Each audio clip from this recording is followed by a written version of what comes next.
Alors, salut la famille, je tiens à partager une petite histoire avec vous avant que les résultats ne sortent. Ici, c'est votre soeur Amel, la vraie douceur. Si c'est votre première fois, soyez les bienvenus. N'oubliez pas, abonnez-vous pour ne manquer aucun contenu de nos vidéos. On est d'accord? Mimé, cha. Alors, début 2023, il y a une soeur qui était venue chez moi me posant une question de la développerie. Elle a été sélectionnée. Ok? Et c'était une question concernant la femme enceinte et une DL260, et les DL260. Apparemment, elle voulait ajouter l'information de son enfant à l'application. Et le gars qui est en train de l'aider lui disait que non, c'est pas possible, quoi. Mais notre soeur en question n'est pas convaincue. Genre le fait que le gars lui dit que si jamais elle ajoutait l'enfant, elle serait disqualifiée. Donc, lorsqu'elle est venue me poser la question, je lui ai donné la réponse qu'il faut. Elle est repartie dire ça au gars. Le gars a dit non, que c'est pas le cas. Quoi. Si jamais elle n'a pas eu le visa, de ne pas venir l'accuser. Quoi.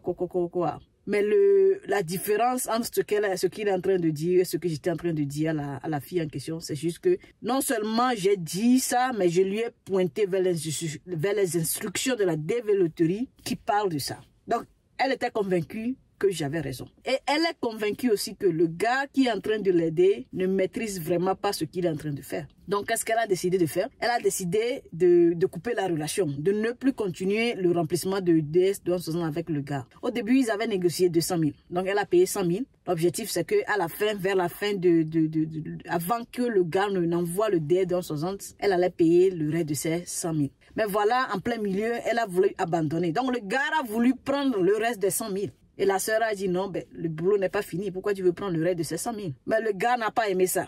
Anyway, la sœur a décidé de partir. Elle m'a envoyé le dossier. J'ai fini le remplissement. Ok. Maintenant, voyez ce qui s'est passé. En remplissant le DS260, avant d'envoyer ça, vous allez avoir un résumé. La dernière page va venir avec un résumé de toutes les informations que vous avez mis là-bas. Genre pour vous donner une chance de revérifier ce que vous avez mis là-bas avant de l'envoyer. Right? Maintenant, il y a une partie là où il y a beaucoup de questions de oui, non, que j'avais 2 jours bien avant appelé la sœur en question ensemble. Je lui ai posé la question, elle a répondu, j'ai rempli ça. Du coup, quand la question a changé, là où j'ai mis oui, là où j'ai mis non, j'ai vu oui. Bon, les trucs ont changé quoi. Et je lui ai demandé, mais pourquoi il a fait ce changement? N'est-ce pas, j'ai rempli ça devant elle. Elle a dit non, qu'elle n'a jamais touché au DS260 depuis qu'elle m'a donné le truc là. Eh bien, je suis très sûr que ce n'était pas moi. Why? Because les quelques personnes que j'ai aidées cette année ne sont pas des gens que moi personnellement je connais. J'ai juste aidé certaines personnes dans le passé. Et ces gens-là m'ont référé à leurs amis qui ont été sélectionnés. Donc je ne sais pas pourquoi je vais faire ça pour nuire ma réputation. De l'autre côté de la sœur aussi, elle autre, je ne pense pas qu'elle est en train de passer à travers tout ça là pour ne pas aller avoir le visa. Donc je ne vois pas pourquoi elle va se nuire. La seule option qui reste, c'est le gars. Parce que la sœur en question a donné ces informations au gars. Donc à chaque temps, quand elle va pour voir le gars, c'est le gars qui va remplir les trucs là et l'ouvrir et répondre aux questions. Et ainsi de suite. Donc heureusement, ça a attiré mon attention. J'ai vérifié ça très rapidement. Et puis j'ai envoyé ça le même jour. Okay. Maintenant, qu'est-ce que j'aimerais vous dire en partageant cette histoire avec vous? Lorsque les résultats vont sortir en mai, l'étude des dossiers, l'interview de ces sélectionnés-là ne vont pas débuter jusqu'en octobre.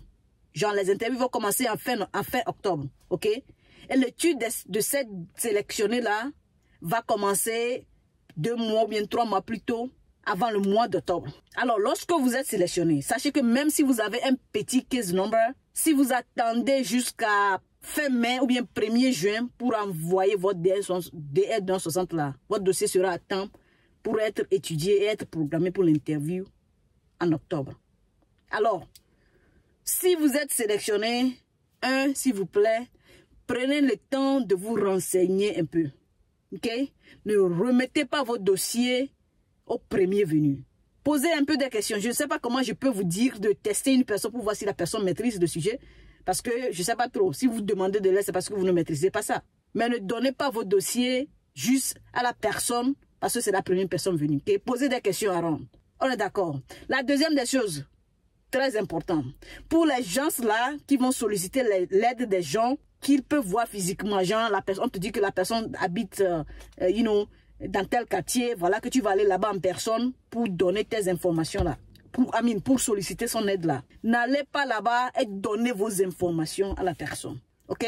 Si le temps le permet, je ferai une vidéo pour vous montrer comment est-ce que vous pouvez accéder le DS260. Anyway, lorsque vous serez sélectionné, le papier qui confirme que vous avez été sélectionné là, vous montre comment vous pouvez accéder à ce DS260 là. Ok?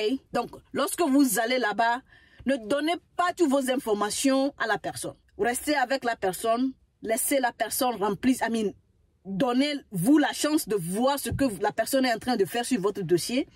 S'il arrive qu'il y a quelque chose qui n'est pas convaincant, s'il vous plaît, cherchez une réponse. On est d'accord? Après tout là, les Anglais disent it's your ass on the line.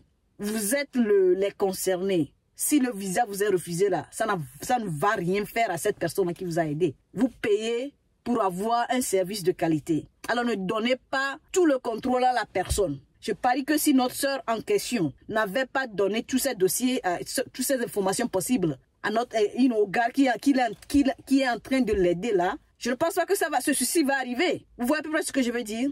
Alors s'il vous plaît, lorsque vous êtes sélectionné, ne sautez pas sur les premiers venus, ne sautez pas sur la toute première opportunité qui vous présente.